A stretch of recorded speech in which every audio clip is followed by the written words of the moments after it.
Modern Indian history నుంచి ఒక important ప్రశ్న, ఇయర్స్ అనమాట, ఇక్కడ సంవత్సరాలు ఉన్నాయి కానీ ఇందులో చాలా ఫ్యాక్ట్స్ చెప్తాను మీకు, ఎగ్జామినేషన్ ఎక్కువ అడుగుతుంటారు అది.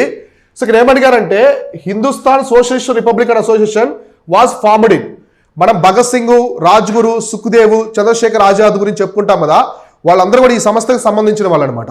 సో ఇక్కడ ఏమడిగారంటే Hindustan socialist republic army, so దీన్ని ఎప్పుడు స్థాపించాలని అడుగుతున్నారు. సో 1922, 24, 28, 32, 28లో అనమాట, 1928లో స్థాపించారు. దీనికంటే ముందు మీకు ఒకటి తెలియాలి. సో మామూలుగా 1924లో, సో 1924 సంవత్సరంలో ఒకదాన్ని స్థాపించారు. సో దాని పేరు వచ్చేసి Hindustan Republican association, Hindustan Republican association అనమాట. హెచ్ఆర్ఏ స్థాపించారు. ఈ హెచ్ఆర్ఏ ఎవరు స్థాపించారంటే రామ్ ప్రసాద్ బిస్మిల్ అనమాట. సో రామ్ ప్రసాద్ బిస్మిల్, తర్వాత మనకి ఇంకా సచిన్ సన్యాలు, ఇంకా మనకి ఎవరుంటారంటే జోగేష్ చంద్ర చటర్జీ, ఇంకా చాలా మంది ఉంటారనమాట. వీళ్ళంతా కలిసి దీన్ని స్థాపించారు. ఇది ఒక విప్లవ సంస్థ అనమాట, విప్లవ సంస్థ. ఎప్పుడంటే దీన్ని యునైటెడ్ ప్రావిన్స్ అనమాట. ఇప్పుడు యూపీ ఉంది కదా, యూపీ అలానే సెంట్రల్ ప్రావిన్స్ అంటే మధ్యప్రదేశ్, బీహార్, ఈ ప్రాంతంలో స్థాపించారు. తర్వాత దీన్ని ఏం చేశారంటే 1928లో, సో 1929 సంవత్సరంలో దీన్ని హెచ్ఎస్ఆర్ఏగా పేరు మార్చారు. అంటే హిందుస్థాన్ సోషలిస్ట్ రిపబ్లికన్ అసోసియేషన్ అనమాట.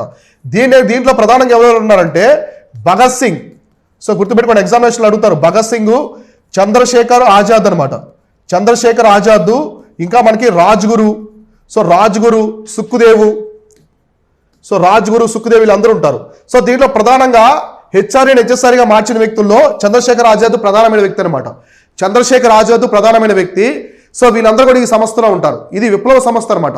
శాడిస్టిక్ బ్రిటిష్ అధికారుల్ని, వైస్రాయిల్ని ఎలా అంతమొందించాలి, వాళ్ళు ఎలా మట్టు పెట్టాలి అనే ఉద్దేశంతోనే వీళ్ళందరూ కూడా ఉంటారనమాట.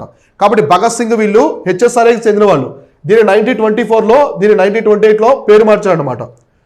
అర్థమైందా? ఇది ప్రధానంగా మనకి యూపీ, సెంట్రల్ ప్రావిన్స్, బీహారు, ఇప్పుడు పంజాబ్. సో పంజాబ్లో కూడా ఇది ఎక్కువ యాక్టివ్లో ఉన్నదనమాట ఆ కాలంలో. సో ఇదే మన స్వాతంత్రోద్యమంలో కీలక పాత్ర అనేది పోషించింది అనమాట. భగత్ సింగ్, రాజ్గురు వీళ్ళందరూ ఇందులోనే ఉంటారు. సూర్యాసేన వీళ్ళంతా కూడా దీనికి సంబంధించిన వాళ్ళు అనమాట. ఓకేనా? సో క్లియర్గా ఇంతవరకు ఇవన్నీ కూడా మన ఇండియన్ హిస్టరీ మాడ్యూల్లో చాలా నీట్గా కవర్ చేయడం జరిగింది. సో మీరు ఇప్పుడే ప్లే స్టోర్ నుంచి మన శివన్ కాన్సెప్ట్స్ యాప్ డౌన్లోడ్ చేసుకొని మన మాడ్యూల్స్లో జాయిన్ అవ్వచ్చు. సో దాంతోపాటుగా టెస్ట్ సిరీస్లు, ఫుల్ కోర్సులు, మెంటర్షిప్ ప్రోగ్రామ్స్ అన్నీ కూడా ప్రొవైడ్ చేయడం జరిగింది.